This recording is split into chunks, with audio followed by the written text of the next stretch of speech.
Hello everyone! This is M's Adventure. Samahan nyo ako. Kumain tayo ng itong dahil. I-break. Oh. Kita nyo?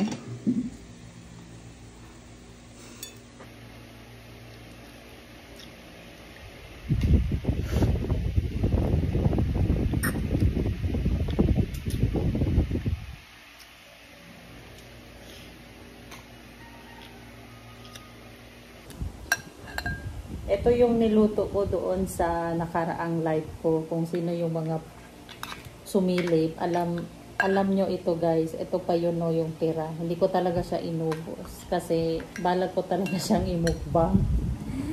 So, samahan nyo ako. At ito yung masarap oh. Yung tutong, masarap siya. So, let's eat. Ako, mapapadami na naman ang kain nito. Sabaw pa lang, ulam na. At itong crab, napakalaki nito guys. As in, hinati ko siya. Yummy, yummy. Oh my God.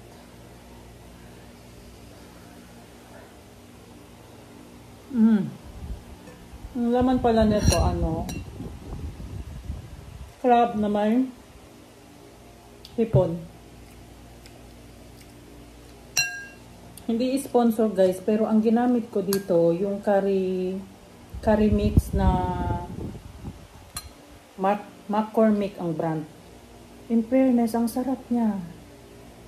Yung lasa niya ano siya, more on herbs. Kung alam nyo yung lasa ng mga timpla ng mga Indonesian at saka Indian, may pagkaganon yung lasa niya, pero masarap. Nilagyan ko lang siya ng gata, kasi yung gata talaga yung nagbe-blend ng lasa nila at sobrang sarap talaga. Oh, MG. May konting spicy.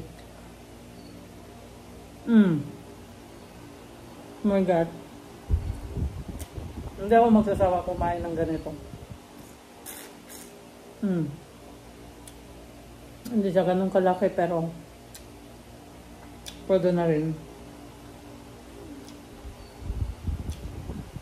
Nung niluto ko ito, may kasama ako kasi ayoko siyang kainin ng wala akong kasama. Parang hindi ko na-enjoy, hindi ko rin nasasarapan. So nandito yung isang alaga ko. Hi Maggie, shoutout Maggie. Salamat sa pagsama sa akin na Ito kasi leftover to nung kinain namin nung Sunday. So ngayon is Tuesday.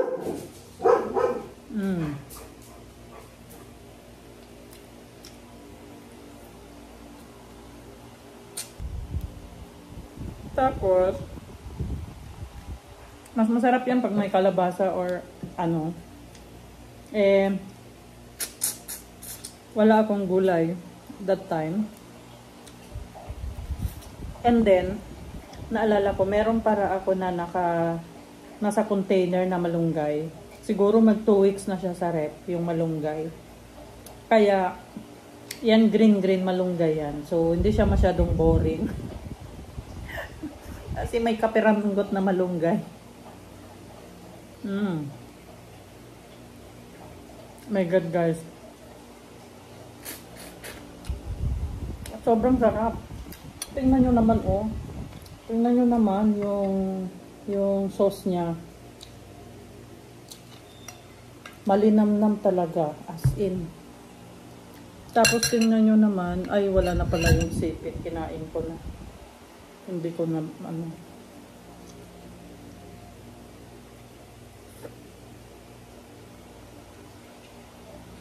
Ewan ko ba, ang seafood sa ibang bansa na napakamahal. Sobra.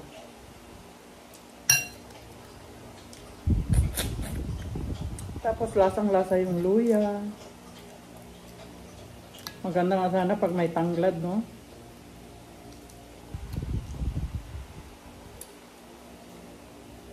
Hmm.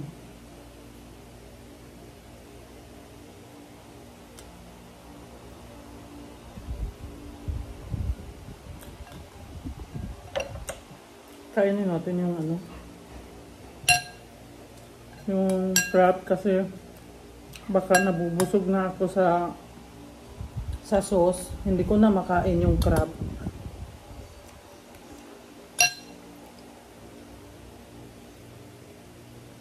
Tingnan nyo yan. Oh. Puro laman yan yung loob. Hindi siya payat.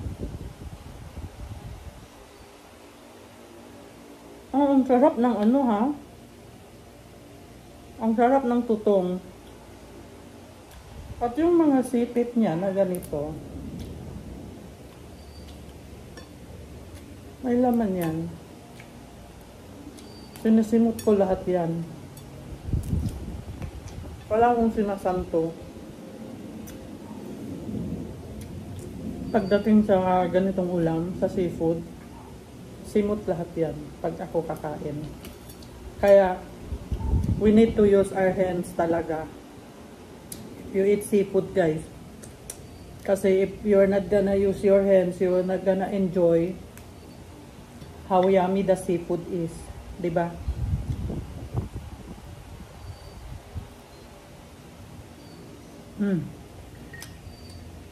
Etong part, hindi ko alam kung nakakain ba to. Etong part, oh, nakakain ba yan? Ito. Ganito siya, oh. Ito. Itong sa likod. Hindi ko siya kinakain. Sinisip-sip ko lang. Kasi lahat ng lasa nandun.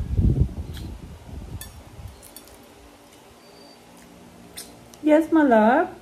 Dalawang alaga ko.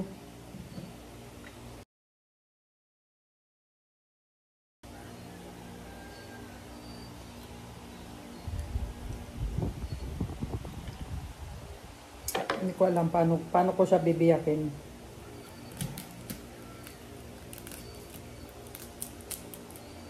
Oh my God. Tignan nyo naman yung laman. Kaya no, puro laman yan. Diba? Ang sarap. Ayan no. Oh. Puro laman yan. Ang maganda kasi sa crab kapag nakachembo kayong ano, nakabili kayong nataon na matataba.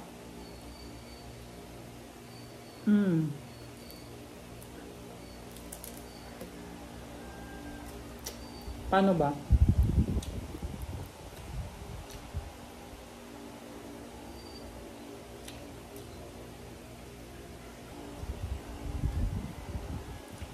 Yung iba, ayaw nila kumain ng ganito. Mahirap daw kainin. Yung curry mix, pwedeng gamitin kahit saan. Yung tito ko kasi, ang nagluto niya, gamit niya noon, ang niluto niya sa ano, sa ribs ng baboy, natikman namin. At ang sarap talaga. Tapos tinanong namin anong ginamit.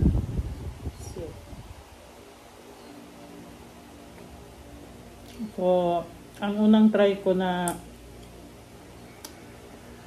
luto gamit yung curry mix sa manok. At in fairness, sobrang sarap talaga. Pero hindi ko pa siya na-try na ano, yung gamitin na walang gata. Kasi parang hindi ko feel na walang gata. Parang ang itim-itim ng mukha ko. Maitim naman talaga. May magagawa ba tayo dyan sa pagmumukha natin? Hayaan na natin yan. Wala din akong balak magpaputi. At hindi ako mahilig gumamit ng mga filter. So legit lahat nakikita nyo. Napapagod ako gumamit ng mga filter. Tapos ano, yung nakikita ko nagpi-filter, yung iba yung parang nabubura na yung ilong nila. Kaya sabi ko, ay, ganun pala nangyayari sa mukha pag nagpi-filter. Kaya hindi na ako nagkaroon ng interest gumamit ng filter.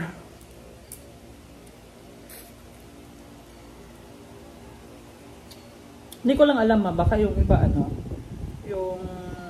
yung sobra ng filter ang ginamit, no? Ang taba, sobra. Ayan yung laman niya, oh.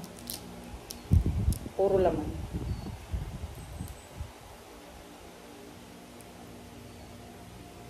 Oh my God.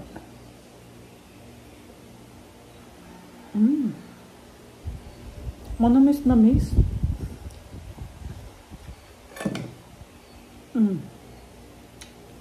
Grabe. Sorry guys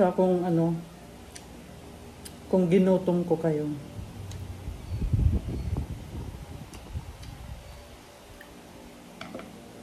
Actually, may nabibili na yung pang-crack ng sipit, may nabibili yon. Tapos may kasama siyang dalawa yung panghila ng laman. Ito talaga, may enjoy mo siya kainin kapag nasa bahay ka. Kasi hindi ka nagmamadali, di ba? Pag sa labas kasi, ang hirap siyang kainin. Like sa mga restaurant. Pero, pwede naman siguro kapag, yung sasadyain mo sa isang araw, yung restaurant na kakain lang ng ganito, no? At least, hindi ka nagmamadali ba? Pero pag yung may gagawin ka, tapos kakain ka ng ganito, wala na. Ubus na yung oras mo. Yung sipit niya, itong part, marami siyang laman pa. Kaya ginaganyan ko yan, oh.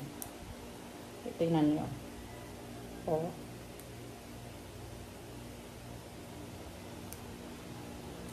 Ang maganda sa alimasag,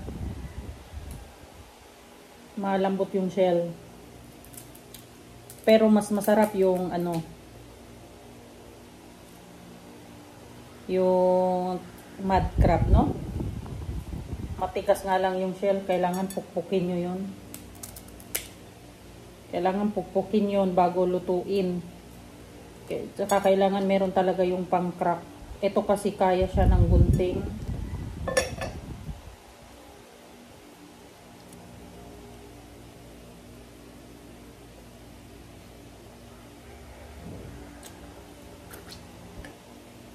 Finger licking good.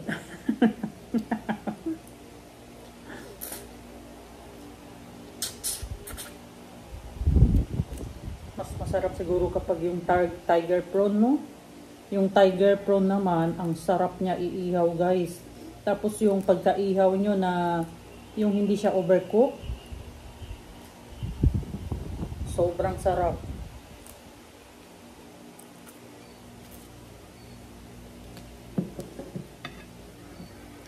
Ganyan nga tayo kasi parang puro braso na lang ang nakikita.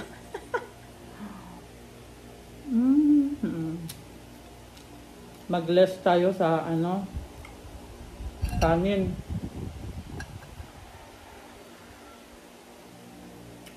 Papasin natin ang hipon.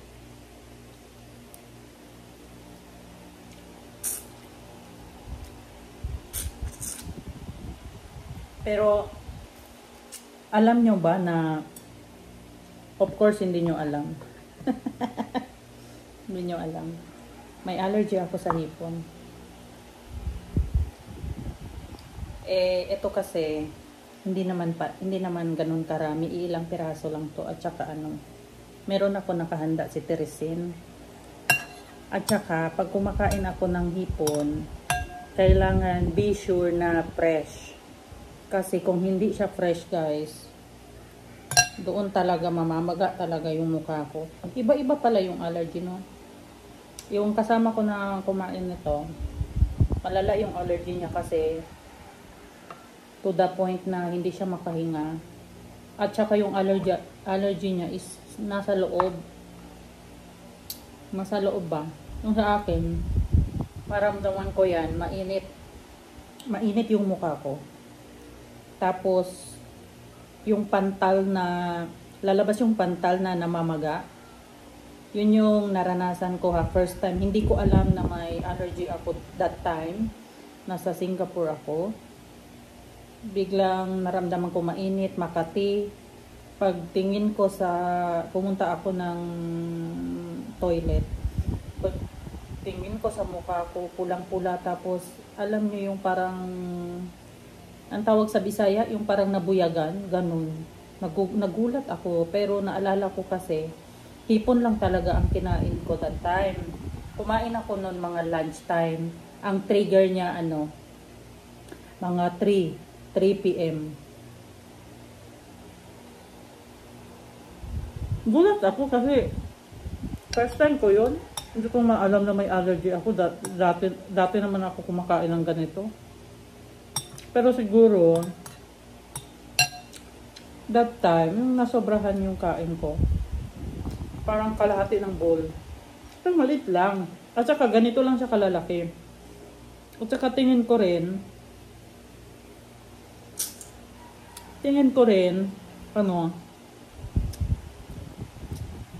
hindi siya siguro ganun ka-fresh.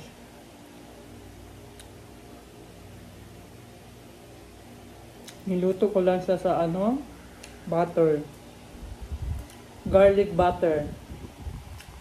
Tapos, may Sprite. Masarap din yun, ganun luto ba?